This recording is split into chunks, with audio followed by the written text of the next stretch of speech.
الحمد لله نحمده ونستعينه ونؤمن به ونتوكل عليه ونعوذ بالله من شرور أنفسنا ومن سيئات أعمالنا من يهده الله فلا مضل له ومن يضلله فلا هادي له وأشهد أن لا إله إلا الله وحده لا شريك له وأشهد أن محمدا عبده ورسوله أرسله بالهدى ودين الحق ليظهره على الدين كله ولو كره المشركون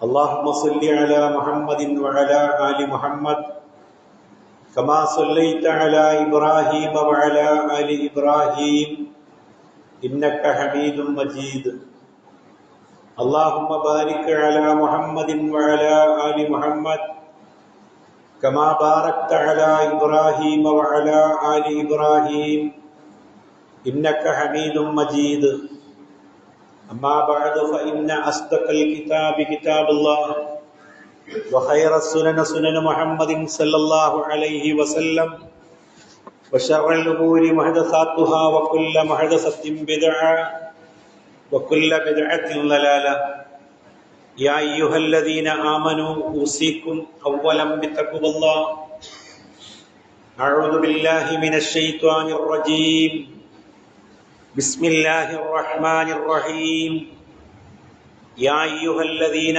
آمنوا استجيبوا لله وللرسول إذا دعاكم لما يحييكم واعلموا أن الله يحول بين المرء وقلبه وأنه إليه تحشرون അള്ളാഹുവിൻ്റെ അടിമകളായ സഹോദരങ്ങളെ, അള്ളാഹുവിൻ്റെ വിധിവിലക്കുകൾ അനുസരിച്ച് ജീവിക്കാൻ എന്നെയും നിങ്ങളെയും ആദ്യമേ ഉണർത്തുകയാണ്, ഉപദേശിക്കുകയാണ്. അപ്രകാരം ജീവിച്ചു മരിക്കാൻ അള്ളാഹു നമ്മെ അനുഗ്രഹിക്കുമാറാകട്ടെ. മതപരമായ നമ്മുടെ ജീവിതമാണ് ജീവിതത്തിൽ ചില ഉത്തരവാദിത്തങ്ങളും അതേപോലെ തന്നെ പ്രകൃതിയോട് ഇണങ്ങിയ രീതിയിൽ ജീവിക്കാനും നമ്മെ പ്രാപ്തരാക്കുന്നത്. എന്നാൽ മതവും മതശാസനകളും ഏറെ പഴഞ്ചനും പിന്തിരിപ്പനുമൊക്കെയായി പ്രചരിപ്പിക്കപ്പെട്ടു വന്നുകൊണ്ടിരിക്കുന്നുണ്ട്. ഏതു പ്രശ്നങ്ങളിലും അതിൻ്റെ കുറ്റം മതത്തിൻ്റെ മേൽ ആരോപിക്കാൻ തയ്യാറാകുന്നൊരു വിഭാഗം നമ്മുടെ സമൂഹത്തിൽ സജീവമായി ഉണ്ട് എന്ന് നമ്മൾ തിരിച്ചറിയേണ്ടതുണ്ട്. അത് പ്രകൃതി ദുരന്തങ്ങളാണ് എങ്കിലും, മതപ്രഭാഷണങ്ങളാണ് എങ്കിലും, മതത്തിൻ്റെ അടിസ്ഥാനത്തിലുള്ള ഏതെങ്കിലും നിലക്കുള്ള വസ്ത്രധാരണങ്ങളോ വേഷഭൂഷാദികളോ ഒക്കെയാണ് എങ്കിലും അതിനോടൊക്കെയും വലിയ കലിപ്പുള്ള, അതിനെയൊക്കെയും വിമർശന വിധേയമാക്കുന്ന ആളുകളുണ്ട് എന്നുള്ളതാണ്. അടുത്ത കാലത്തായി നമ്മൾ കേട്ടുകൊണ്ടിരിക്കുന്ന പല വിവാദങ്ങളും കലയുടെയും സാഹിത്യത്തിൻ്റെയും സിനിമയുടെയും രാഷ്ട്രീയത്തിൻ്റെയും ഒക്കെ പേരിൽ നമ്മൾ കേട്ടുകൊണ്ടിരിക്കുന്ന വിവാദങ്ങളൊക്കെ തന്നെയും മനുഷ്യനിൽ ദൈവവിശ്വാസം നേർത്തു വരുമ്പോൾ മതപരമായിട്ടുള്ള ഔന്നത്യവും ഔചിത്യവും ഒക്കെ നിരാകരിക്കുമ്പോഴുമൊക്കെ സംഭവിച്ചു കൊണ്ടുപോയിരിക്കുന്ന സ്ഖലിതങ്ങളാണ് നമ്മൾ തിരിച്ചറിയേണ്ടതുണ്ട്. അത്തരമൊരു ആലോചനയിൽ മതത്തിൻ്റെയും മതകൽപ്പനകളുടെയും പ്രസക്തിയെ നമ്മൾ മനസ്സിലാക്കേണ്ടതുണ്ട്. ആമുഖമായി ഞാൻ നിങ്ങളുടെ ശ്രദ്ധയിൽ കേൾപ്പിച്ച വചനം ഖുർആനിലെ 8-ാമത്തെ അധ്യായം സൂറ അൻഫാലിലെ 24-ാമത്തെ സൂക്തമാണ്. ആ വചനത്തിലൂടെ അള്ളാഹു നമ്മളോട് പറയുന്നത്, യാ അയ്യുഹല്ലദീന ആമനു, അല്ലയോ സത്യവിശ്വാസികളെ, ഇസ്തജീബൂ ലില്ലാഹി വലിർ റസൂൽ, അള്ളാഹുവിനും അവന്റെ പ്രവാചകനും നിങ്ങൾ ഉത്തരം നൽകണം. ഇദാ ദഅാക്കും ലിമാ യുഹീക്കും, നിങ്ങൾക്ക് ജീവൻ നൽകുന്ന കാര്യങ്ങളിലേക്ക് അള്ളാഹുവും അവന്റെ പ്രവാചകനും വിളിക്കുമ്പോൾ നിങ്ങൾ ആ വിളിക്ക് ഉത്തരം നൽകേണ്ടതുണ്ട്. വഅലമു, നിങ്ങൾ അറിയണം, അന്നല്ലാഹ യഹൂലു ബൈനൽ മർഇ വ ഖൽബി, ഒരാൾക്കും അയാളുടെ കൽബിനുമിടയിൽ അള്ളാഹു മറയിടുന്നതാണ് എന്ന് നിങ്ങൾ തിരിച്ചറിയണം. വഅന്നഹു ഇലൈഹി തുഹ്ശറൂൻ, നിങ്ങൾ നിങ്ങളുടെ രക്ഷിതാവിലേക്ക് തിരിച്ച് ഒരുമിച്ച് കൂട്ടപ്പെടുന്നവരാണ് എന്ന് നിങ്ങൾ തിരിച്ചറിയേണ്ടതുണ്ട്. ആയത്തിൽ വളരെ വ്യക്തമായി തന്നെ അള്ളാഹു പറഞ്ഞിട്ടുള്ളൊരു ആദ്യ ഭാഗം എന്ന് പറയുന്നത്, നിങ്ങൾക്ക് ജീവൻ നൽകുന്ന കാര്യത്തിലേക്ക് അള്ളാഹുവും അവന്റെ പ്രവാചകനും നിങ്ങളെ ക്ഷണിച്ചാൽ നിങ്ങൾ ആ ക്ഷണത്തിന് ഉത്തരം നൽകണമെന്നതാണ്. എന്താണ് ഈ ജീവൻ നൽകുന്ന കാര്യം എന്ന് പറഞ്ഞത്? കലയിലും സാഹിത്യത്തിലും ഒക്കെ നമ്മൾ കേട്ടുകൊണ്ടിരിക്കുന്ന പല പാട്ടുകളും എവിടെ നിന്നോ വന്നു നാം എവിടേക്കോ പോണു നാം എന്നുള്ളതാണ്. എവിടെന്നാ വന്നതെന്നും അറിയില്ല, എങ്ങോട്ടാണ് എത്തിച്ചേരേണ്ടതെന്നും അറിയാൻ പാടില്ലാത്തൊരു തലമുറ അത് സാഹിത്യമായി, പദ്യമായി, ഗദ്യമായിട്ടൊക്കെ അയവിറക്കുകയാണ്. എന്നാൽ ഒരു വിശ്വാസിയെ സംബന്ധിച്ചിടത്തോളം അവന് കൃത്യമായ ധാരണയുണ്ട്. അള്ളാഹുവിൽ നിന്നാണ് താൻ വന്നിട്ടുള്ളത് എന്നും ജീവിതത്തിന്റെ കണക്ക് പുസ്തകങ്ങൾ അള്ളാഹുവിലേക്കാണ് സമർപ്പിക്കേണ്ടത് എന്നതുമാണ് അവൻ പഠിക്കുന്ന മതത്തിന്റെ പ്രാഥമികമായ പാഠം എന്ന് പറയുന്നത്. ഉത്തരവാദിത്തങ്ങൾ, നിലപാടുകൾ നമ്മൾ കഴിഞ്ഞ ആഴ്ച വിശദീകരിക്കുകയുണ്ടായി. അള്ളാഹുവിനോടാണ് നമുക്ക് കണക്ക് പറയേണ്ടത്. ലോകത്തുള്ള ഒരു മഹ്ലൂക്കിനോടും അത് പറയാൻ ബാധ്യതപ്പെട്ടവരല്ല നമ്മൾ. പറയേണ്ട വേദികളിൽ പറയാം എന്നതല്ലാതെ ആത്യന്തികമായി ബോധ്യപ്പെടുത്തേണ്ടത് അള്ളാഹുവിനോടാണ്.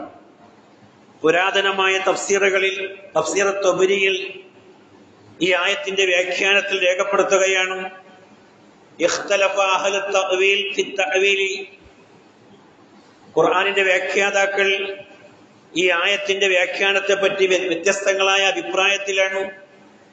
ഫി തഅ്വീലിൽ ഖൗലി, അതിൽ ഒരു വിഭാഗത്തിന്റെ വ്യാഖ്യാനം ഇങ്ങനെയാണ്, ഇദാ ദഅഅകും ലിമാ യുഹീകും, നിങ്ങൾക്ക് ജീവൻ നൽകുന്നതിലേക്ക് നിങ്ങൾ വിളിക്കപ്പെട്ടാൽ എന്നതിനെ അവർ വ്യാഖ്യാനിക്കുന്നത് ഇങ്ങനെയാണ്, ഫഖാല ബഅ്ളുഹും മഅനാഹു, അതിന്റെ ആശയം എന്ന് പറയുന്നത് ഇസ്തജീബൂ ലില്ലാഹ്, അള്ളാഹുവിന് നിങ്ങൾ ഉത്തരം നൽകണം, വലിയ റസൂൽ, അള്ളാഹുവിന്റെ പ്രവാചകനും നിങ്ങൾ ഉത്തരം നൽകണം. ഇദാ ദഅഅകും ലിൽ ഈമാൻ, അവരെ വിശ്വാസത്തിലേക്ക് വിളിക്കുമ്പോ അള്ളാഹുവിൽ വിശ്വസിക്കേണ്ട വിധപ്രകാരം വിശ്വസിക്കണമെന്ന് കൽപ്പിക്കുമ്പോ ആ കൽപ്പനയ്ക്ക്, ആ വിളിക്ക് നിങ്ങൾ ഉത്തരം നൽകേണ്ടതുണ്ട്. പ്രവാചകന്റെ അധ്യാപനങ്ങളിൽ ഈമാനിലേക്ക് നിങ്ങൾ വിളിക്കപ്പെടുമ്പോ ആ വിളിക്ക് നിങ്ങൾ ഉത്തരം നൽകേണ്ടതുണ്ട്. വഖാല ബഅ്ളുഹും, അവരിൽ ചിലർ പറയുന്നത് ഫഹുവൽ ഇസ്ലാം, ഇസ്ലാമിലേക്ക് വിളിക്കുമ്പോഴാണ് ഉത്തരം നൽകേണ്ടത്. അഹ്യാഹും ബഅദ മൗതിഹിം, നിങ്ങളുടെ മരണശേഷം ഇനിയൊരു ജീവിതമുണ്ട് എന്ന് പഠിപ്പിക്കുന്നത് ഇസ്ലാമാണ്. അതുകൊണ്ട് ആ ഇസ്ലാമിലേക്ക് വിളിച്ചാൽ ആ വിളിക്ക് നിങ്ങൾ ഉത്തരം നൽകേണ്ടതുണ്ട്. ബഅദ കുഫ്രിഹിം, നിങ്ങൾ നിഷേധത്തിലായിരുന്നു, അള്ളാഹുവിനോട് നന്ദി കെട്ടവരായിരുന്നു നിങ്ങളുടെ ജീവിതം. ആ നന്ദികേടിന് ശേഷം വിശ്വാസത്തിലേക്കും ഇസ്ലാമിലേക്കും വിളിക്കുമ്പോ ആ വിളിക്ക് നിങ്ങൾ കൃത്യമായും ഉത്തരം നൽകേണ്ടതുണ്ട്. വഖാല ബഅ്ളുഹും, വ്യാഖ്യാതാക്കൾ ചിലർ പറയുകയാണ്, അൽ ഹഖ്ഖു, യാഥാർത്ഥ്യത്തിലേക്കാണ് അള്ളാഹു വിളിക്കുന്നത്. ഏതെങ്കിലും കെട്ടുകഥകളിലേക്കോ വല്ല പുരാണങ്ങളിലേക്കോ ഐതിഹ്യങ്ങളിലേക്കോ അല്ല വിളിക്കുന്നത്, യാഥാർത്ഥ്യമായ കാര്യങ്ങളിലേക്കാണ് മനുഷ്യരെ അള്ളാഹുവും അവന്റെ പ്രവാചകനും ക്ഷണിക്കുന്നത്. അതുകൊണ്ട് ആ ക്ഷണത്തിന് നിങ്ങൾ ഉത്തരം നൽകേണ്ടതുണ്ട്. ഇലാ മാ ഫിൽ ഖുർആൻ, ഖുർആനിലേക്കാണ് ക്ഷണിക്കുന്നത്. എന്താണ് അതിന്റെ പ്രത്യേകത? ഹുവ ഹാദൽ ഖുർആൻ ഫീൽ ഹയാത്ത്, ജീവിതത്തെ പറ്റിയാണ് ഖുർആൻ നമ്മളോട് പറയുന്നത്. അപ്പൊ ഖുർആനിന്റെ ആഹ്വാനങ്ങൾ സ്വീകരിക്കാനാണ് അള്ളാഹുവും അവന്റെ പ്രവാചകനും വിളിക്കുന്നത്. വസ്സിഖ, അതേപോലെ തന്നെ സംസ്കാരത്തിലേക്കാണ് വിളിക്കുന്നത്. ഈ ദീനനുസരിച്ച് ജീവിക്കുമ്പോ ഈ ദീനിൻ്റെതായ ചില സംസ്കാരങ്ങളുണ്ട്.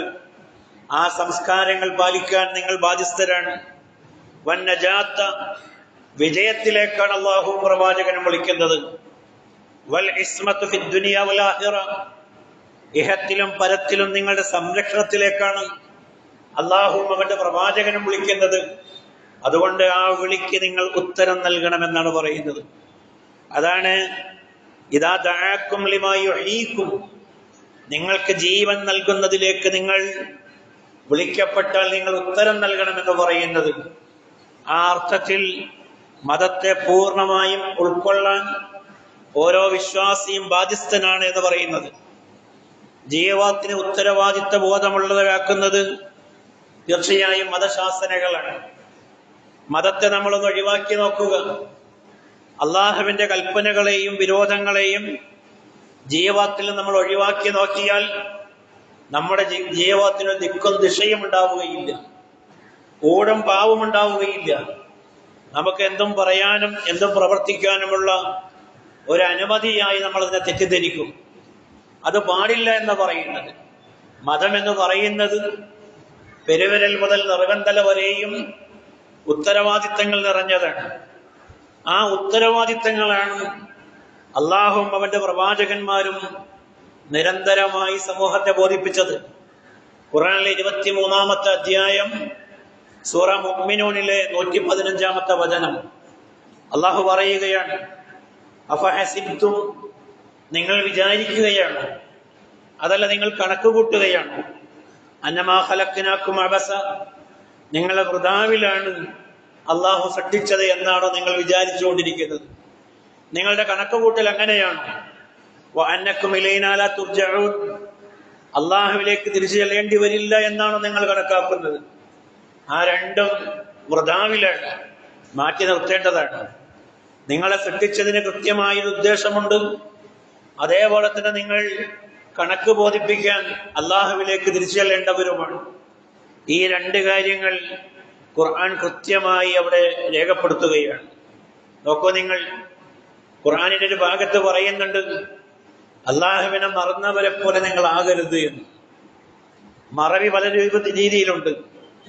അള്ളാഹുവിനെ മറന്നു പോകുമ്പോ ഒരാൾ അയാളെ തന്നെയാണ് മറന്നു പോകുന്നത്. അതിലൂടെ അയാളുടെ ഉത്തരവാദിത്തമാണ് മറന്നു പോകുന്നത്. അള്ളാഹുവിന്റെ ശാസനകളും അള്ളാഹുവിന്റെ നിർദ്ദേശങ്ങളുമാണ് അയാൾ ഒഴിവാക്കി പോകുന്നത്. മതബോധമില്ലാത്ത ഒരാളെ സംബന്ധിച്ചിടത്തോളം അയാൾക്ക് ആരാധന നിർബന്ധമില്ല, ആരാധന നിർവഹിക്കേണ്ടതില്ല. അതേപോലെ മുതലിനനുസരിച്ച ദാനവും സക്കാത്തും കൊടുക്കേണ്ടതില്ല, മറ്റൊരാളോടുള്ള കടമകൾ പാലിക്കേണ്ടതില്ല. എന്നാലോചിച്ച് നോക്കുക, അത്തരം ആളുകളുടെ ജീവിതം എത്രമേൽ വിരസമായിരിക്കുമെന്ന്. ഉത്തരവാദിത്തമാണ് നമ്മെ കൃത്യമായ മനുഷ്യനാക്കി തീർക്കുന്നത്. ഈ സമൂഹത്തിലെ ഓരോ ആളുകളോടും എനിക്ക് എന്റേതായ ചില ഉത്തരവാദിത്തങ്ങളുണ്ട്. അവരിൽ പാവപ്പെട്ടവരോട്, അവശത അനുഭവിക്കുന്നവരോട്, പാർശ്വവൽക്കരിക്കപ്പെട്ട ആളുകളോടൊക്കെയും എനിക്ക് ഉത്തരവാദിത്തമുണ്ട് എന്ന് പറഞ്ഞു തരുന്നത് കൃത്യമായി ഈ മതബോധമാണ്. ആ മതത്തെ നമ്മൾ മാറ്റി നിർത്തിയാൽ, മതശാസനകളെ നമ്മൾ ജീവിതത്തിൽ നിന്ന് ഒഴിവാക്കിയാൽ പിന്നീട് സംഭവിക്കുന്നതെല്ലാം അനർത്ഥങ്ങളായിരിക്കുമെന്നുള്ളതാണ്. ഖുർആനിലെ 59-ാമത്തെ അധ്യായം സൂറ ഹശ്റിലെ 19-ാമത്തെ വചനത്തിൽ അള്ളാഹു പറയുന്നത് അങ്ങനെയാണ്, വലാ തകൂനൂ കല്ലദീന നസുല്ലാഹ്, അള്ളാഹുവിനെ മറന്നുപോയ ആളുകളെ പോലെ നിങ്ങളായി പോകരുത്. ഫഅൻസാഹും അൻഫുസഹും, അവർ അള്ളാഹുവിനെ മറന്നു കളഞ്ഞപ്പോ അള്ളാഹു അവരെ തന്നെയാണ് മറപ്പിച്ചു കളഞ്ഞത്. ഉലൈക ഹുമുൽ ഫാസിഖൂൻ, തീർച്ചയായും അത്തരക്കാരാണ് ദുർമാർഗികളായിട്ടുള്ള ആളുകൾ.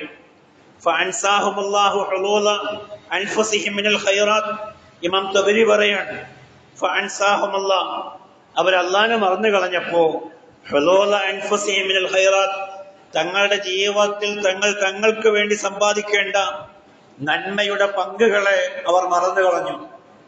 നേടിയെടുക്കേണ്ട, ദുനിയാവിൽ നിന്ന് നേടിയെടുക്കേണ്ട നന്മകൾ വിസ്മരിച്ചവരായി അവർ മാറിപ്പോയി, അള്ളാഹിനെ മറന്നുപോയപ്പോ. മറ്റൊരു ഭാഗത്ത് ഇബ്നു കസീർ രേഖപ്പെടുത്തിയത് എങ്ങനെയാണ്, ലാ തൻസൗ ദിക്റല്ലാഹ്, അള്ളാഹുവിനെ സ്മരിക്കുന്നതിൽ ഒരാൾ മറന്നുപോയാൽ ഫയൻസീകുമുൽ അമല ലിമസാലിഹിൽ അൻഫുസ്, അയാൾ മറന്നു പോകുന്നത് അയാൾക്ക് വേണ്ടി ചെയ്യേണ്ടുന്ന സുഹൃതങ്ങളെയാണ്. അല്ലത്തി തൻഫഅകും ഫീ മആദികും, തിരിച്ചു പോകുമ്പോൾ തങ്ങൾക്ക് പ്രയോജനകരമായിട്ടുള്ള അനേകം നന്മകളെ അയാൾ മറന്നുപോകും. ഫഇന്നൽ ജസാഅ മിൻ ജൻസിൽ അമൽ, തീർച്ചയായും പ്രതിഫലം എന്ന് പറയുന്നത് പ്രവർത്തനങ്ങൾക്ക് അനുസൃതമായി കൊണ്ടുള്ളതാണ്. നല്ല പ്രവർത്തനങ്ങൾക്ക് നല്ല പ്രതിഫലവും മോശമായ പ്രവർത്തനങ്ങൾക്ക് മോശമായ പ്രതിഫലവും, അങ്ങനെയാണ് ഓരോ പ്രതിഫലങ്ങളും രേഖപ്പെടുത്തുക. പടച്ചവൻ ഒരാൾ മറന്നുപോയി കഴിഞ്ഞാൽ ജീവിതത്തിൽ കണക്ക് ബോധിപ്പിക്കേണ്ടതാണ് എന്നൊരു ഉത്തരവാദിത്വം, ആ ഒരു ബോധം ഒരാളിൽ നിന്ന് നീക്കപ്പെട്ടു കഴിഞ്ഞാൽ പിന്നീട് ഈ പറഞ്ഞ നന്മകളൊക്കെയും അയാളിൽ നിന്ന് കൊഴിഞ്ഞു പോകുമെന്നാണ് പറയുന്നത്. സഹോദരങ്ങളെ, നമ്മൾ കേട്ടുകൊണ്ടിരിക്കുന്നത്, നമ്മൾ കണ്ടുകൊണ്ടിരിക്കുന്നത്, നമ്മൾ അനുഭവിച്ചു കൊണ്ടിരിക്കുന്ന എല്ലാ മോശകരങ്ങളായിട്ടുള്ള എല്ലാ സ്ഖലിതങ്ങളുടെയും എല്ലാ അധപ്പതനങ്ങളുടെയും കാരണം എന്ന് പറയുന്നത് ഈ ഒരു മറവിയാണ്. മറക്കുക എന്ന് പറഞ്ഞാൽ അള്ളാഹ് ഇല്ലാതായിപ്പോയി എന്ന അർത്ഥത്തിലല്ല. പടച്ചവനെ ഓർത്തില്ല എന്ന് പറഞ്ഞാൽ അള്ളാഹുവിനെ ഇല്ല എന്ന അവസ്ഥയിലേക്ക് അയാൾ കൊണ്ടെത്തിച്ചു എന്നല്ല. ഇമാം ഖുർത്തുബി അതിനെ രേഖപ്പെടുത്തി, അള്ളാഹുവിനെ മറക്കുക എന്ന് പറഞ്ഞാൽ അള്ളാഹുവിനോടുള്ള നന്ദിയില്ലാത്തവനാവുക, നന്ദി ബോധത്തെ അവൻ ഉപേക്ഷിക്കുക, അള്ളാഹുവിനെ ആദരിക്കേണ്ട മുറപ്രകാരം ആദരിക്കാതിരിക്കുക. അതാണ് മറവി എന്ന് പറയുന്നത്. അത് നമ്മുടെ ജീവിതത്തിലും കടന്നു വരാൻ സാധ്യതയുണ്ട്. അള്ളാഹു നൽകിയതാണ് എൻ്റെ ജീവിതത്തിലെ എല്ലാ സുഹൃതങ്ങളും നന്മകളും അനുഗ്രഹങ്ങളും എന്ന് മനസ്സിലാക്കിക്കൊണ്ട് ഓരോ അനുഗ്രഹങ്ങൾക്കും നന്ദിയുള്ളവരാകേണ്ടവരാണ് നമ്മൾ. വെള്ളം കുടിക്കുമ്പോൾ പോലും അത്തരമൊരു വിചാരമുണ്ടാകണമെന്ന് ഖുർആൻ നമ്മോട് ആവശ്യപ്പെടുന്നുണ്ട്. എവിടെ നിന്നാണ് നിങ്ങൾക്ക് ഈ വെള്ളം ലഭിക്കുന്നത്? നിങ്ങൾ എന്തുകൊണ്ട് നന്ദി കാണിക്കുന്നില്ല എന്ന് അല്ലാഹു ഒരു ഭാഗത്ത് ചോദിക്കുന്നുണ്ട്. ആ നന്ദി ബോധം ജീവിതത്തിൽ ഒഴിഞ്ഞു പോകലാണ് പടച്ചവനെ മറക്കുക എന്ന് പറയുന്നത് ഉത്തരവാദിത്വം. നോക്കൂ, നിങ്ങൾ ഉത്തമ സമൂഹമാണ് എന്ന് ഖുർആൻ പറയുന്നുണ്ട്. അവിടെയും ഈ ഉത്തരവാദിത്വത്തെ അള്ളാഹു കൃത്യമായി രേഖപ്പെടുത്തുകയാണ്. 3-ാമത്തെ അധ്യായം സൂറ ആലു ഇമ്രാനിലെ 110-ാമത്തെ വചനം, കുൻതും ഖൈറ ഉമ്മ, തീർച്ചയായും നിങ്ങൾ ഉത്തമ സമൂഹമാകുന്നു. ഉഖരിജത്തിൽ ഇന്നാസ്, ജനങ്ങൾക്ക് വേണ്ടി കൊണ്ടുവരപ്പെട്ടവരാണ് നിങ്ങൾ. തഅ്മുറൂന ബിൽ മഅറൂഫ്, സദാചാരം കൽപ്പിക്കേണ്ടവരാണ് നിങ്ങൾ. വതൻഹൗന അനിൽ മുൻകർ, ദുരാചാരത്തെ ദുർമാർഗത്തെ നിഷിദ്ധങ്ങളെ തടയേണ്ടവരുമാണ് നിങ്ങൾ. വതുഅ്മിനൂന ബില്ലാഹ്, പടച്ചവനിൽ മറപ്രകാരം വിശ്വസിക്കുന്നവരാണോ നിങ്ങൾ. എവിടെയാണ് നമ്മൾ ഉത്തമരാകുന്നത്? ഈ ഉത്തരവാദിത്വം നിർവഹിക്കുമ്പോഴാണ്. ഈ ഉത്തരവാദിത്വം ജീവിതത്തിൽ നിന്ന് നമ്മൾ ഒഴിവാക്കി നിർത്തുമ്പോൾ, കഴിഞ്ഞ ആഴ്ച നമ്മൾ സൂചിപ്പിക്കുകയുണ്ടായി, ഓരോ തർക്കങ്ങളിലും മനുഷ്യർ എന്ന നിലയിൽ നമ്മൾ ഇടപെടുന്ന മേഖലകളിലൊക്കെയും ഈ ഉത്തരവാദിത്വം ഇതൊരു ഐഡന്റിറ്റിയാണ്. സദാചാരം കൽപ്പിക്കുകയും ദുരാചാരത്തെ വിലക്കുകയും ചെയ്യേണ്ടവരാണ് നമ്മൾ.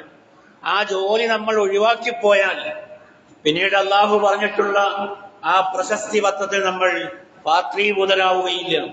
കുൻതും ഖൈറ എന്ന് നമ്മൾ പറയപ്പെടുന്നത് ഈ ഉത്തരവാദിത്വം നമ്മൾ നിർവഹിക്കുമ്പോഴാണ്. നോക്കൂ, നിങ്ങൾ ബുഖാരി മുസ്ലിം റിപ്പോർട്ട് ചെയ്ത ഹദീസിൽ അള്ളാഹുവിന്റെ റസൂൽ വിശദമായത് പറയുന്നുണ്ട്. അൻ അബ്ദുല്ലാഹി ഇബ്നു ഉമർ റളിയല്ലാഹു അൻഹു ഖാല റസൂലുള്ളാഹി സ്വല്ലല്ലാഹു അലൈഹി വസല്ലം, അള്ളാഹുവിന്റെ പ്രവാചകൻ പറഞ്ഞതായി അബ്ദുല്ലാഹി ഇബ്നു ഉമറിൽ നിന്ന് നിവേദനം ചെയ്യുകയാണ്. പ്രവാചകൻ പറഞ്ഞു, കുല്ലുക്കും റാഇൻ വകുല്ലുക്കും മസ്ഊലൻ അൻ റഇയത്തി, നിങ്ങളെല്ലാവരും ഭരണകർത്താക്കളാണ്. തങ്ങളുടെ കീഴിലുള്ള ഭരണീയരെ സംബന്ധിച്ച് എല്ലാവരും ചോദ്യം ചെയ്യപ്പെടും. ഒന്നല്ലെങ്കിൽ മറ്റൊരു വിധത്തിൽ മനുഷ്യ സമൂഹം നിരന്തരമായി ഉത്തരവാദിത്തങ്ങളിലൂടെ കടന്നു പോകുന്നു എന്നാണ് ഈ വചനം കൃത്യമായി നമ്മെ ബോധ്യപ്പെടുത്തുന്നത്. ഫൽ ഇമാമു റാഇൻ, അപ്പോൾ നേതാവ് എന്ന് പറയുന്നവൻ അവൻ ഉത്തരവാദിത്തമുള്ളവനാണ്. വമസ്ഊലൻ അൻ റഇയത്തി, തന്റെ ഭരണീയരെ സംബന്ധിച്ച് കൃത്യമായി നേതാവ് ചോദ്യം ചെയ്യും. ചില ആഹ്വാനങ്ങളാണ് ചില നഗരങ്ങൾ കൊള്ളിവയ്പ് നടത്താൻ പ്രേരകമാകുന്നത്. ചില ആഹ്വാനങ്ങളാണ് ചില സമൂഹങ്ങളുടെ സ്വാസ്ഥ്യം കടത്തി കളയുന്നത്. ചില ആഹ്വാനങ്ങളാണ് ചിലരെ വിധവകളാക്കി തീർക്കുന്നത്. ചില ആഹ്വാനങ്ങളാണ് ചില മക്കൾ അനാഥരായി പോകുന്നത്. ഒന്നാലോചിച്ച് നോക്കണം, നേതാവ് എത്രമേൽ ഉത്തരവാദിത്ത ബോധമുള്ളവനായിരിക്കണമെന്ന് ഈ വചനം കൃത്യമായി പഠിപ്പിക്കുകയാണ്. ആരെങ്കിലും ചൊല്ലിത്തരുന്ന മുദ്രാവാക്യങ്ങൾ ഏറ്റുപറഞ്ഞുകൊണ്ട് അതിൽ കോൾമയിൽ കൊള്ളേണ്ടവരല്ല വിശ്വാസികൾ. ഞാൻ ഈ പറയുന്ന ഓരോ വാക്കിനും നമുക്ക് ഉത്തരവാദിത്തമുണ്ട് എന്ന് തിരിച്ചറിയേണ്ടവരാണവർ. അതുകൊണ്ട് നേതാവ് മനസ്സിലാക്കിക്കൊള്ളണം, അയാളുടെ ആഹ്വാനങ്ങൾ അയാളുടെ കീഴിലുള്ളവർ പിൻപറ്റുമ്പോൾ ഉണ്ടാകുന്ന എല്ലാ അനർത്ഥങ്ങൾക്കും ഇയാൾ കൂടി ഉത്തരവാദിയാകുമെന്നുള്ളത്. ഉമർ റളിയല്ലാഹു അൻഹുവും അതേപോലെ അബൂബക്കർ സിദ്ദീഖ് റളിയല്ലാഹു അൻഹുവും ഒക്കെ ഖിലാഫത്ത് ഏറ്റെടുക്കുമ്പോൾ അവർ തങ്ങളുടെ സമൂഹത്തോട് പറയുന്നുണ്ട്, ഞങ്ങൾ നന്മ കൽപ്പിക്കുകയാണ് എങ്കിൽ ഞങ്ങളെ നിങ്ങൾ അനുസരിക്കണം. അതല്ല, ഞങ്ങൾ നന്മയിൽ നിന്ന് തെറ്റി നിൽക്കുകയാണ് എങ്കിൽ ഞങ്ങളെ നിങ്ങൾ നേരെയാക്കേണ്ടതുണ്ട്. സദസ്സിൽ നിന്നൊരാൾ പറയുന്നുണ്ട്, അയാൾ പറയല്ല, വാളെടുത്ത് അയാൾ കാണിക്കുന്നുണ്ട്, ഞാൻ ഇതുകൊണ്ട് നേരെയാക്കുമെന്ന്. ഒന്ന് ആലോചിച്ച് നോക്കൂ, അത്രമേൽ ആ സമൂഹവുമായി ബന്ധമുണ്ട് എന്നുള്ളത്. നന്മ കൽപ്പിക്കലും തിന്മ വിരോധിക്കലും ഒക്കെ വിശ്വാസികളിൽ നേതാവും അനുയായിയുമൊക്കെ ഏറ്റെടുക്കേണ്ട ഉത്തരവാദിത്തമാണ് എന്ന് അവരുടെ നേതാക്കന്മാർക്കും അറിയാമായിരുന്നു, അനുയായികൾക്കും അറിയാമായിരുന്നു. അത്തരമൊരു ചുമതലാബോധത്തെ ഇവിടെ പറയുകയാണ്. ഒരു പുരുഷൻ, ഒരു ആണ്, തീർച്ചയായും അയാൾ ഉത്തരവാദിത്തമുള്ളവരാണ്, അവൻ ഭരണകർത്താവാണ്. ഫി അഹ്ലി, അയാളുടെ കുടുംബത്തിലെ. വമസ്ഊലൻ അൻ റഇയത്തി, അതുകൊണ്ട് ആ വീട്ടിലെ ആളുകളെ സംബന്ധിച്ച് തീർച്ചയായും അവനോട് ചോദ്യം ചെയ്യപ്പെടും. വൽ മർഅതു റാഇയത്തുൻ, അതേപോലെ സ്ത്രീ ഭരണകർത്താവാണ്. ഫി ബൈത്തി സൗജിഹ, അവളുടെ പങ്കാളിയുടെ, അവളുടെ ജീവിത പങ്കാളിയുടെ വീട്ടിലെ ഭരണാധിപയാണ് അവൾ. വഹിയ മസ്ഊലത്തുൻ അൻ റഇയത്തിഹ, തീർച്ചയായും അവളും ആ കുടുംബത്തിലുള്ളവരെ സംബന്ധിച്ച്, അവരുടെ ദീനനിഷ്ഠയെ സംബന്ധിച്ച്, സദാചാര ബോധത്തെ സംബന്ധിച്ച്, ദുരാചാരങ്ങളിൽ നിന്ന് ആ കുടുംബാംഗങ്ങളെ വിലക്കുന്നതിനെ സംബന്ധിച്ച് അവളും ചോദ്യം ചെയ്യപ്പെടുമെന്നും കൃത്യമായി പഠിപ്പിക്കുകയാണ്. വൽ ഖാദിം, അതേപോലെ തന്നെ ജോലിക്കാരനായ ഒരാൾ. റാഇൻ, അയാൾ ഉത്തരവാദിത്തമുള്ളവനാണ്. ഫീ മാലി സയ്യിദിഹി, അവന്റെ യജമാനന്റെ, അവന്റെ നേതാവിന്റെ മുതലിനെ സംബന്ധിച്ച് ഇവനോട് ചോദ്യം ചെയ്യപ്പെടും. വമസ്ഊലൻ അൻ റഇയത്തി, എന്താണോ ഏൽപ്പിക്കപ്പെട്ട ചുമതല, ആ ചുമതലയിൽ വരുന്ന കുറവുകളെ സംബന്ധിച്ച് നാളെ പരലോകത്ത് ചോദ്യം ചെയ്യപ്പെടുമെന്ന് പറയാം.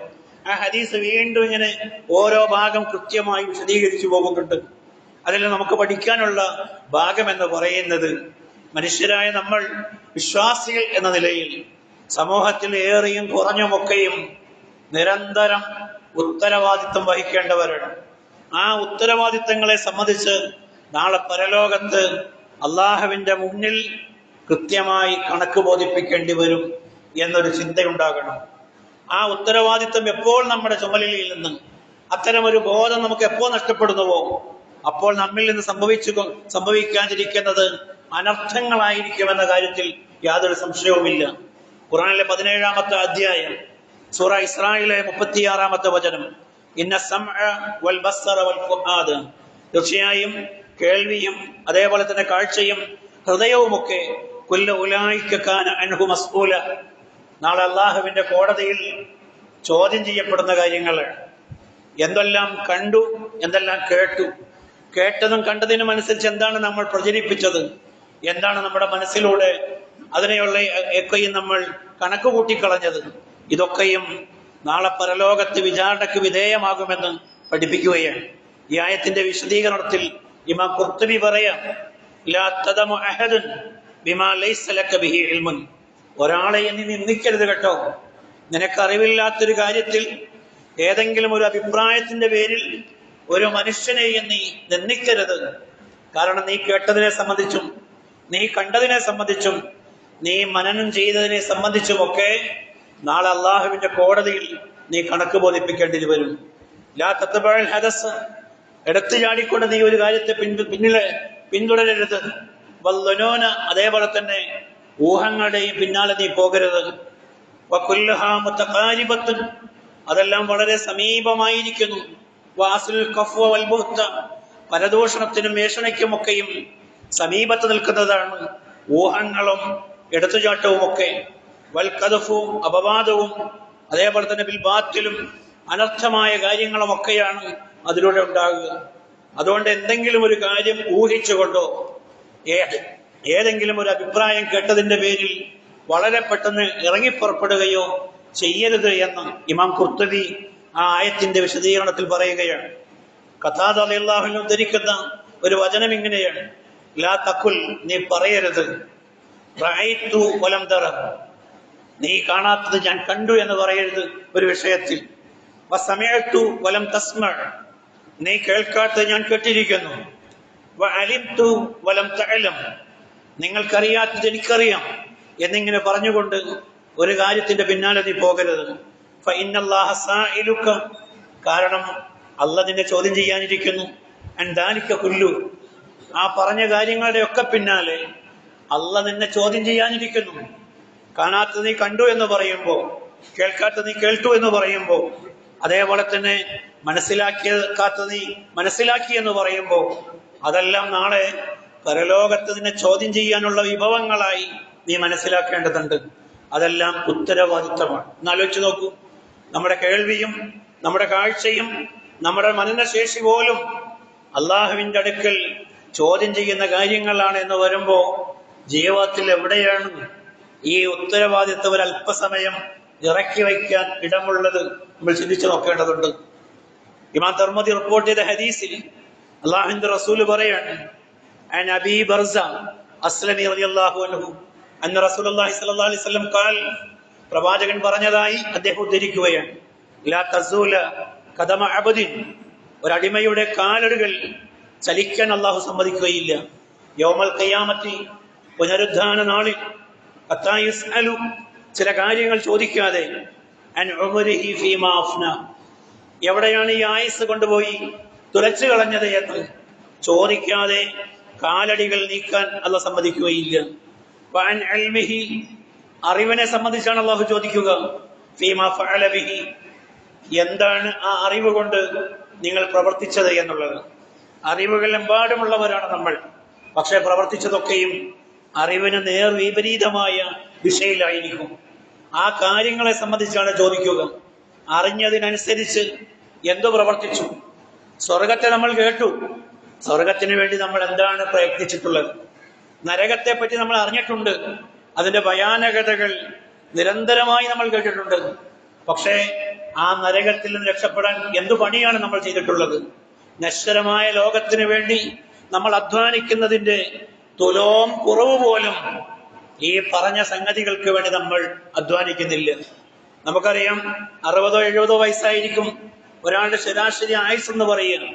ആ ആയുസിന് വേണ്ടി നമ്മൾ കെട്ടുന്ന നമ്മുടെ വീടുകൾ അത് കൊട്ടാരങ്ങളോളം സദൃശ്യമായതാണ്. കോടികൾ മുടക്കാൻ അവിടെ എനിക്കും നിങ്ങൾക്കൊന്നും ഒരു വകയിൽ തരവുമില്ല. നമ്മൾ അതിന്റെ പേരിൽ മേനി നടിക്കുകയാണ്. എത്രയായി എന്ന് ചോദിച്ചാൽ അതൊക്കെ വലിയ ആഭിജാത്യത്തോടുകൂടി, അന്തസ്സോടുകൂടി, അതേപോലെ തന്നെ പ്രൗഢിയോടുകൂടി നമ്മളത് പറയും. പക്ഷെ അതിനേക്കാൾ ഏറ്റവും മനോഹരമായ ഒരു സ്വർഗലോകത്തിലേക്ക് പോകേണ്ടവരാണ് നമ്മൾ. ആ സ്വർഗത്തിന് വേണ്ടി എന്ത് ചെലവഴിച്ചു? ഒരു 10,000 രൂപ ചെലവഴിച്ചു എന്ന് പറയാൻ കഴിയുന്നവർ എത്ര പേരാണ് ഉണ്ടാവുക? കോടികൾ ഇവിടെ ചെലവഴിക്കുമ്പോ അനശ്വരമായ ലോകത്തിന് വേണ്ടി അതിന്റെ 4/1 ചെലവഴിക്കാതെ നിങ്ങളും നമ്മളുമൊക്കെ കണക്ക് കൂട്ടിക്കൊണ്ടിരിക്കുകയാണ്. എങ്ങനെയെങ്കിലും ഒന്ന് മരിച്ചു കിട്ടിയാൽ മതി സ്വർഗത്തിലേക്ക് പോകാമെന്നുള്ളത്. അതൊക്കെയാണ് ഈ അറിവ് എന്ന് പറയുന്നത്. അതേപോലെ കല്ലുകളും മനുഷ്യരെയും ഇന്ധനമാക്കുന്ന നരകത്തെപ്പറ്റി ഖുർആനിൽ അല്ലാഹു പറയുന്നുണ്ട്. നമുക്കതറിയാം, ആയത്തടക്കം നമുക്കറിയാം. പക്ഷേ ആ നരകത്തെ പേടിച്ചുകൊണ്ട്, ആ നരകത്തിൽ നിന്ന് സ്വന്തം തടിയെ രക്ഷപ്പെടുത്താൻ എന്ത് ചെലവഴിച്ചു എന്ന് ചോദിക്കുന്നിടത്തിലേക്കും പഴയതുപോലെ തന്നെയായിരിക്കും പലരുടെയും ഉത്തരം എന്ന് പറയുന്നത്. അതാണ് അറിവിനനുസരിച്ച് എന്ത് പ്രവർത്തിച്ചു എന്ന ചോദ്യത്തിന് കൃത്യമായി മറുപടി പറയാതെ ഒരാളുടെയും കാലിന് നീങ്ങാൻ സമ്മതിക്കുകയില്ല എന്ന് പറയുന്നത്. വഅൻ മാലിഹി, പിന്നീട് ചോദിക്കുക ധനത്തെ സംബന്ധിച്ചാണ്. കണക്ക് പുസ്തകം വളരെ പെർഫെക്റ്റ് ആയിരിക്കണമെന്നും ആധികാരികമായി പറയുന്ന ഏത് മതമാണുള്ളത് എന്നാലോചിച്ച് നോക്കണം. ഉത്തരവാദിത്തങ്ങളുടെ ഏറ്റവും സിംഹഭാഗം എന്ന് പറയുന്നത് എന്റെയും നിങ്ങളുടെയും പോക്കറ്റിൽ കിടക്കുന്ന 2 മുക്കാലുകളാണ്. എവിടെ നിന്നാണത് വന്നത്? എങ്ങനെയാണത് വെട്ടിപ്പിടിച്ചത്? ആരുടെയൊക്കെയും അവിഹിതങ്ങൾ അതിൽ കൂടിക്കലർന്നു പോയിട്ടുണ്ട്. ആരുടെയെങ്കിലുമൊക്കെ അവകാശങ്ങൾ ഹനിക്കപ്പെട്ടിട്ടുണ്ടോ? ആലോചിച്ച് നോക്കേണ്ടതുണ്ട്. അള്ളാഹു ചോദിക്കുമത്രേ, എവിടെ നിന്നാണത് കിട്ടിയത്? വഫീമാൻ ഫക്ക, എവിടെയൊക്കെയാണത് ചെലവഴിച്ചത് എന്നും അള്ളാഹു ചോദിക്കും. പിന്നീട് നമ്മളിങ്ങനെ വളർത്തിക്കൊണ്ടുവരുന്ന വഅൻ ജിസ്മിഹി, മനോഹരമായ ശരീരത്തെ പറ്റി നമ്മളോട് ചോദിക്കും. ഫീമാബുല, എവിടെയാണത് തുലച്ചു കളഞ്ഞത്? ആ ശരീരം കൊണ്ട് എന്താണ് നീ അധ്വാനിച്ചത് എന്നും പരലോകത്ത് വരുമ്പോ അള്ളാഹു ചോദിക്കാതെ ഒരാളുടെയും കാലുകൾ അനങ്ങാൻ സമ്മതിക്കുകയില്ല എന്നാണ് പറയുന്നത്. അപ്പോൾ ഉത്തരവാദിത്വം എന്ന് പറയുന്നത് ജീവിതത്തെ മുഴുവനായി ചൂഴ്ന്നു നിൽക്കുന്ന സംഗതിയാണ് നമ്മൾ തിരിച്ചറിയേണ്ടതുണ്ട്. സഹോദരങ്ങളെ, ജീവിതത്തിൽ ചെറുതും വലുതുമായും ഒക്കെ സുഖാസ്വാദനങ്ങൾ അനുഭവിക്കുന്നവരാണ് നമ്മൾ. അതിനുവേണ്ടി നമ്മൾ പല ദിക്കുകളിലേക്ക് യാത്ര പോകുന്നവരാണ്. അതേപോലെ ചില ഇടങ്ങളിൽ പോയി നമ്മൾ പ്രത്യേകമായി ഭക്ഷണം കഴിക്കുന്നവരാണ്. അതൊക്കെയും നമ്മുടെ ആസ്വാദനത്തിന്റെ ഭാഗമാണ്. നോക്കൂ നിങ്ങൾ, ഈ ഇബ്നു കസീർ റിപ്പോർട്ട് ചെയ്യുന്ന ഒരു സംഭവമുണ്ട്. 102-ാമത്തെ അധ്യായം സൂറത്ത് തകാസുറിന്റെ അവസാനത്തെ വചനമായ സുമ്മ ലതുസ്അലുന്ന യൗമഇദിൻ അനിൻ നഈം എന്ന് പറയുന്ന ആയത്തിന് പിന്നീട് അന്നേ ദിവസം സുഖാസ്വാദനങ്ങളെ സംബന്ധിച്ച് നിങ്ങളോടൊന്ന് ചോദ്യം ചെയ്യപ്പെടുന്നതാണ് എന്ന് പറയുന്ന ഒരു വചനമുണ്ട് ഖുർആനിൽ. ആ വചനത്തെ സംബന്ധിച്ച് ഇബ്നു കസീർ റിപ്പോർട്ട് ചെയ്യാണ്, പ്രവാചകൻ സല്ലല്ലാഹു അലൈഹി വസല്ലം മദീന ജീവിതത്തിൽ പ്രവാചകൻ വിശന്നുകൊണ്ട് തന്റെ വീടിന്റെ പുറത്തിറങ്ങുകയാണ്. പ്രവാചകൻ വിശപ്പ് കൊണ്ട് സഹിക്കവയ്യാതെ വീട്ടിൽ നിന്ന് പുറത്തിറങ്ങിയിരിക്കുന്നു. എന്നിട്ട് പ്രവാചകൻ അലക്ഷ്യമായി നടക്കുകയാണ്.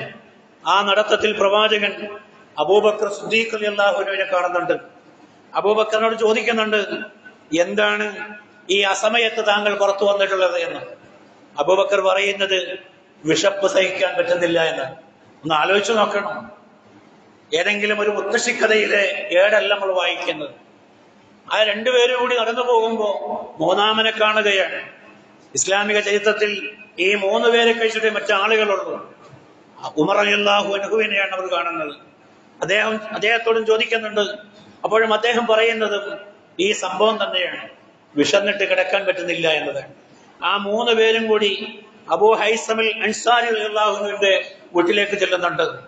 അസമയത്ത് കിട്ടിയ ഏറ്റവും വേണ്ടപ്പെട്ട 3 ആളുകളെ അദ്ദേഹം വളരെ ഭംഗിയായി സൽക്കരിക്കുന്നുണ്ട്. റൊട്ടിയും മാംസവും ഒക്കെ കൊടുത്ത് ഭക്ഷണമൊക്കെ കഴിച്ചു കഴിഞ്ഞ് അവർ പിരിയാൻ നേരത്ത് പ്രവാചകൻ പറഞ്ഞതായി ഇബ്നു കസീർ രേഖപ്പെടുത്തുകയാണ്, ഹാദാ മിനൻ നഈം അല്ലദീ തസ്അലൂന അൻഹു. ഖുർആനിൽ പറഞ്ഞില്ലേ ആസ്വാദനങ്ങളെ പറ്റി അല്ലാഹ് ചോദിക്കുമെന്ന്. ദേ ഇതാണ് കേട്ടോ, നിങ്ങൾ ഈ കഴിച്ച ഈ ഭക്ഷണത്തെ പറ്റിയാണ് നാളെ ചോദിക്കാനിരിക്കുന്നത് എന്ന്. ഒന്ന് ആലോചിച്ച് നോക്കുക. എത്രയോ ഭക്ഷണങ്ങൾ കഴിച്ച് മതി വരെ വയറ് നിറയെ കഴിച്ചുകൊണ്ട് ഏമ്പക്കം വിട്ട് അൽഹംദുലില്ലാ എന്ന് പറയാൻ മാത്രം മറന്നുപോയി തിരിച്ചു പോകുന്നവരാണ് അധികം ആളുകൾ. അതൊക്കെയും അള്ളാഹുവിന്റെ കോടതിയിൽ നാളെ കണക്ക് ബോധിപ്പിക്കേണ്ടതാണ് എന്ന കൃത്യമായ ബോധമുണ്ട് എങ്കിൽ ജീവിതം മുഴുക്കെ ഉത്തരവാദിത്തമാണ് തിരിച്ചറിയേണ്ടതുണ്ട്. ആ ഉത്തരവാദിത്തങ്ങൾക്കനുസൃതമായി ജീവിതത്തെ പരിവർത്തിപ്പിക്കാൻ ഞാനും നിങ്ങളും പരിശ്രമിക്കുക. അള്ളാഹു അതിന് നമ്മെ അനുഗ്രഹിക്കുമാറാകട്ടെ. അസ്തഗ്ഫിറുല്ലാഹ ലീ വലക്കും വലിജമീഇൽ മുസ്ലിമീന അസ്തഗ്ഫിറൂഹു ഇന്നഹു ഹുവൽ ഗഫൂറുർ റഹീം.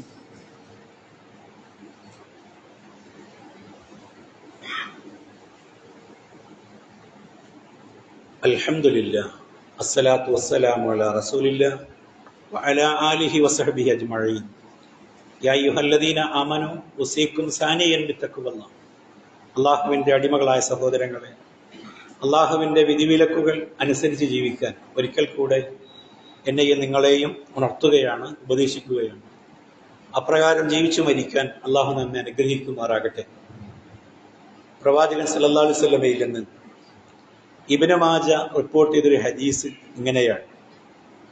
അൻ അബി അയ്യൂബിൽ അൻസാരി റളിയല്ലാഹു അൻഹു, അബൂ അയ്യൂബിൽ അൻസാരി റളിയല്ലാഹു അൻഹു നിവേദനം ചെയ്യുന്നു, ജാ റജുലുൻ ഇലാ നബി സല്ലല്ലാഹു അലൈഹി വസല്ലം.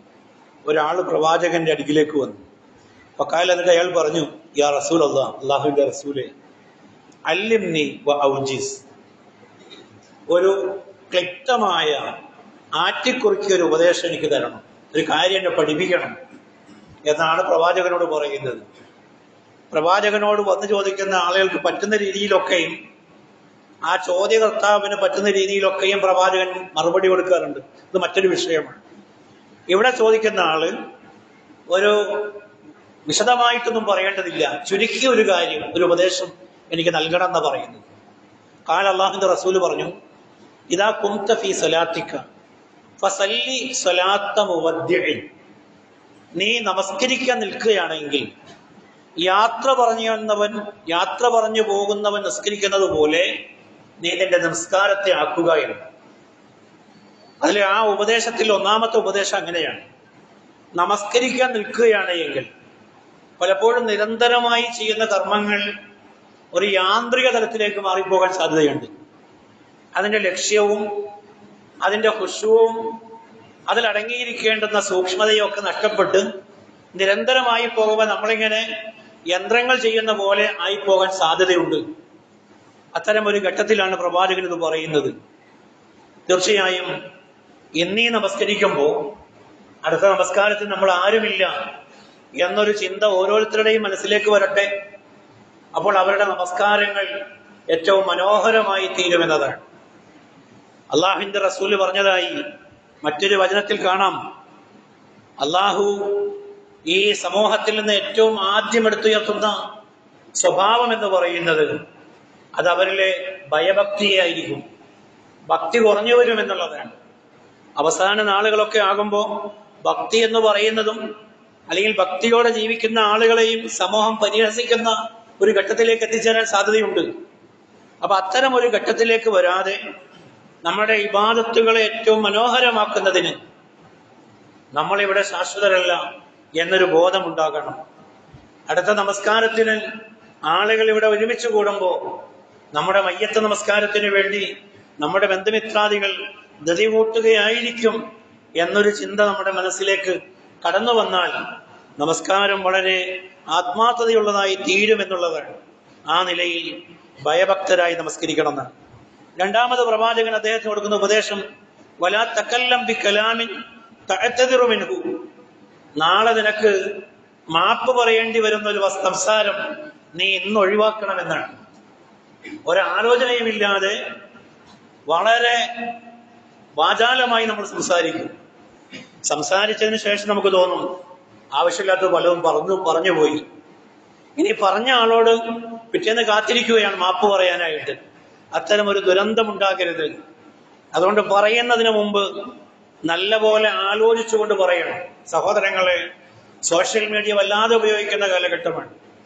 അതിനേക്കാൾ സമൂഹം വഷളായിക്കൊണ്ടിരിക്കുന്ന കാലഘട്ടം കൂടിയാണ്. അതുകൊണ്ട് തന്നെ വിശ്വാസികൾ നമ്മൾ അയക്കുന്ന ഓരോ മെസ്സേജുകളും, നമുക്ക് കിട്ടുന്ന ഓരോ മെസ്സേജുകളും നമ്മൾ മറ്റൊരാളിലേക്ക് ഷെയർ ചെയ്യുമ്പോൾ ഇതുള്ളതാണോ ഇല്ലാത്തതാണോ ഒന്നും പ്രചരിപ്പിക്കാൻ നമ്മൾ ആരും ബാധ്യതപ്പെട്ടവരല്ല. മോശമായ ഒരു കാര്യവും ഉള്ളതാണെങ്കിൽ പോലും പ്രചരിപ്പിക്കാൻ നമ്മൾ ആരും ബാധ്യതപ്പെട്ടതല്ല. അതുകൊണ്ട് തന്നെ അത്തരം കാര്യങ്ങളിൽ നമ്മൾ ഈ വചനം ആലോചിച്ച് നോക്കേണ്ടതുണ്ട്. നാളെ തെറ്റാണെന്ന് തെളിയുമ്പോൾ പിന്നീട് മാപ്പ് പറയേണ്ട അവസ്ഥയിലേക്ക് നമ്മൾ പോകരുത്. ഖുർആനിലെ 33-ാമത്തെ അധ്യായം സൂറ അഹ്സാബിലെ 70-71 വചനങ്ങൾ നമുക്കെല്ലാവർക്കും അറിയാവുന്നതാണ്. യാ അയ്യുഹല്ലദീന ആമനൂ, അല്ലയോ സത്യവിശ്വാസികളെ, ഇത്തഖുല്ലാഹ്, നിങ്ങൾ അല്ലാഹനെ സൂക്ഷിക്കണം. വഖൂലു ഖൗലൻ സദീദ, സ്ട്രൈറ്റ് ആയിട്ടുള്ള ചൊവ്വായ വാക്ക് നിങ്ങൾ പറയണം.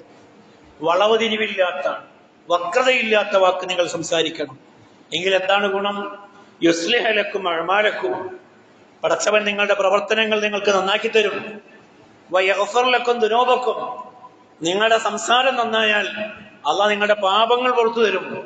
വമൻ യുതിഇല്ലാഹ വറസൂലഹു, ആരല്ലാഹുവിനെയും അവന്റെ പ്രവാചകനെയും അനുസരിക്കുന്നുവോ ഫഖദ് ഫാസ ഫൗസൻ അളീമ, തീർച്ചയായും അവര് മഹത്തായ വിജയം നേടിയിരിക്കുന്നു. ആ വിജയത്തിന് കാരണമാകുന്ന ബേസിക് ആയിട്ടുള്ള കാരണം നാവ് നന്നാക്കുക എന്നതാണ്, വർത്തമാനം നന്നാക്കുക എന്നതാണ്. അതുകൊണ്ട് സംസാരത്തെ എപ്പോഴും സൂക്ഷിക്കേണ്ടതുണ്ട് എന്നുള്ളതാണ്. അവസാനമായി പ്രവാചകൻ പറഞ്ഞത്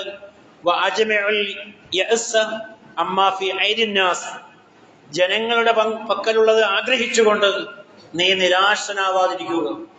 എത്ര കൃത്യമായ ഉപദേശമാണ്. ആദ്യം നമസ്കാരത്തിൽ യാത്ര പറയുന്നവനെ പോലെ നമസ്കരിക്കുക എന്ന് പറഞ്ഞു. രണ്ടാമത് സംസാരത്തിൽ മാപ്പ് പറയേണ്ടി വരുന്ന അവസ്ഥയിലേക്ക് എത്തിക്കാതെ, അങ്ങനത്തെ ഒരു അവസ്ഥ വരാതെ സംസാരം നീ സൂക്ഷിക്കുക എന്ന് പറഞ്ഞു. മൂന്നാമതായി പറഞ്ഞത് ജനങ്ങളുടെ പക്കലുള്ളത് ആഗ്രഹിച്ച് നിരാശനാവാതെ നോക്കുക. ജനങ്ങളുടെ പക്കലുള്ളത് ഒന്നും ആഗ്രഹിക്കാതിരിക്കുക. മറ്റൊരു വചനത്തിൽ പറയുകയാണ്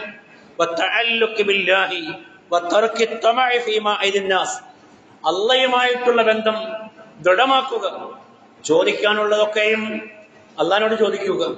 ജനങ്ങളുടെ പക്കലുള്ളത് നീ ഒഴിവാക്കി കളയുക, അത് ഉപേക്ഷിക്കുക. എങ്കിൽ നിനക്ക് നിരാശയുണ്ടാവില്ല. ആ രീതിയിൽ ഈ ഉപദേശങ്ങളിൽ അടങ്ങിയിട്ടുള്ള ഗുണപാഠങ്ങൾ ജീവിതത്തിൽ കൃത്യമായി സ്വീകരിച്ചുകൊണ്ട് ജീവിതത്തെ ഏറ്റവും കൂടുതൽ സംസ്കരിക്കാൻ ഞാൻ നിങ്ങളോട് ശ്രമിക്കുക. അള്ളാഹു അതിന് നമ്മെ അനുഗ്രഹിക്കുമാറാകട്ടെ. നമ്മൾ ഈ പള്ളിയിൽ ഒരുമിച്ച് കൂടിയതുപോലെ ജന്നാത്തുൽ ഫിർദൗസിൽ നമ്മെയും നമ്മുടെ മാതാപിതാക്കൾ